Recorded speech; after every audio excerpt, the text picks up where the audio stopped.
Hey friends, Pastor Brian here, bringing you another episode of Pause and Ponder. Today we're reflecting on Exodus 31. Here are the key verses. Now the Lord spoke to Moses, saying, See, I have called by name Bezalel, the son of Uri, the son of Hur, of the tribe of Judah. I have filled him with the Spirit of God in wisdom, in understanding, in knowledge, and in all kinds of craftsmanship, to create. We'll park it there. In this passage, God shares with Moses the plans for building the tabernacle.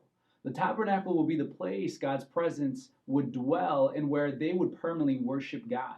The blueprints were shared in a previous chapter. However, here God appoints the general contractor, the master builder, the foreman. He identifies the laborers in its construction. A couple of things strike me in this passage. First of all, God says, I have called by name Bezalel. It's interesting that God isolated this man from the tribe of Judah for the role. In every aspect of temple service and maintenance, only the Levites were allowed the responsibility.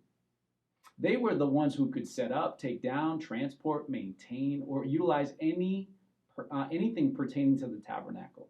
Yet God said, I have called by name Bezalel from the tribe of Judah. God appointed him, no one else, to head the construction project. No substitutes could be employed, regardless of their heritage, family connections, or status. Rather, it was his experience, his skill, his passion that made a way for him as God's man for the job. Park the thought there. Secondly, it strikes me that God said, I have filled him with the Spirit of God, with skill and ability and knowledge. Building the structure where God would voluntarily choose to abide was no small task. Therefore, God promised to fill Bezalel with his Spirit.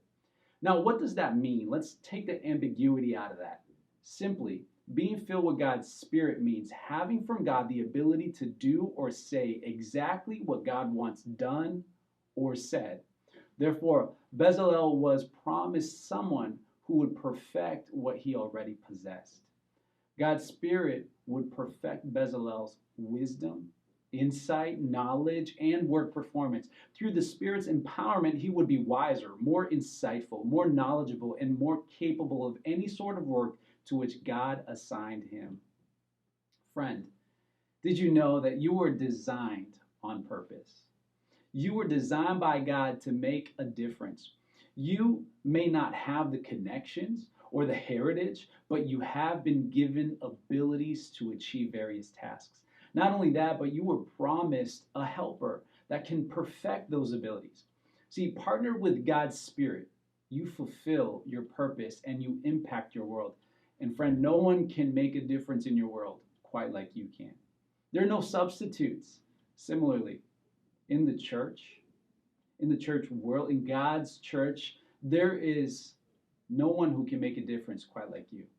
Some set the environment for a church service. Others preach and lead us in song. Some teach children while others encourage students. Some of us heal with medicine while others heal with prayer.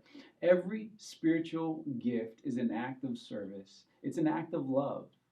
We are all building blocks that when we are put together, we accomplish God's purpose of making Jesus known.